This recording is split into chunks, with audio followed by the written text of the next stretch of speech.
चीज़ों के बारे में आज हम बात करेंगे अपने एक्सपर्ट से, और इस हवाले से बात करने के लिए आज हमारे साथ स्टूडियो में मौजूद हैं doctor Sofia Umair Bajwa. She is an obstetrician and gynaecologist, IVF specialist भी हैं, and also she is the laparoscopic surgeon as well. इसी के साथ हमें जूम पर ज्वाइन करेंगे doctor Shabana Mufti. She is a gynaecologist and also an American board certified obstetrician. She is a female hormone optimisation specialist and also she is the head of student international affairs at LMTC।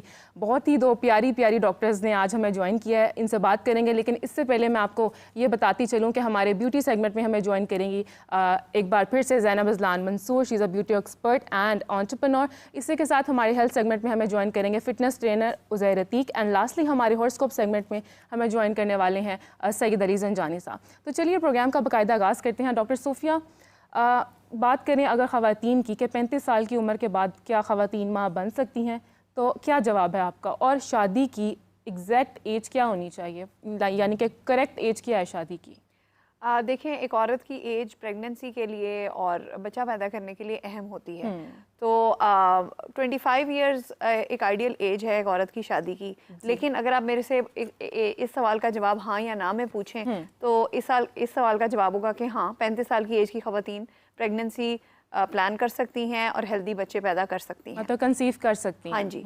अगर हम compare करें 25 और 35 के दरमियान में एक decade होता है और 35 और 45 के दरमियान में सेकंड डेकेड होता है एक औरत की ज़िंदगी का।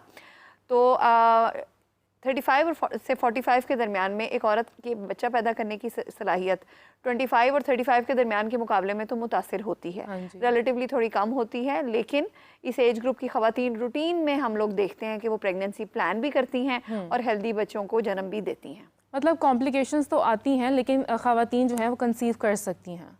हाँ जी, देखें, कॉम्प्लिकेशंस आती हैं जिसके बारे में आज के प्रोग्राम में हम लोग डिटेल में बात भी करेंगे, और हम ये बात करेंगे कि क्या चैलेंजेस हैं जो इस एज ग्रुप की ख़वातीन फेस करती हैं और उनको कैसे हम हल कर सकते हैं। अच्छा डॉक्टर सोफिया, कॉम्प्लिकेशंस किस टाइप की होती हैं? अगर एक औरत है वो 30s में या लेट अपने 30-32 एज में अगर कंसीव करती है तो उसको क्या कॉम्प्लिकेशंस देखनी पड़ सकती हैं? देखिए, इसमें सबसे पहली कॉम्प्लिकेशन ये है कि प्रेगनेंसी टाइमली हो जाए।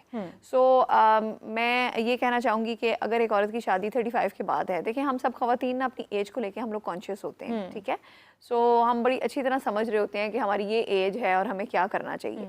मैं ये बहुत एक फर्टिलिटी के हिसाब से एक अवेयरनेस क्रिएट करने की कोशिश करती हूँ कि जिन ख़वातीन की शादी 30 के बाद या 35 के बाद होती है तो उनको चाहिए कि टाइमली प्रेगनेंसी प्लान करें। बहुत ज़्यादा दिल के लिए वो लोग फैमिली प्लानिंग ना करें, ठीक है। अच्छा, ये सोसाइटल माइंडसेट भी तो है ना कि 25-26 में लड़की की शादी हो जानी चाहिए।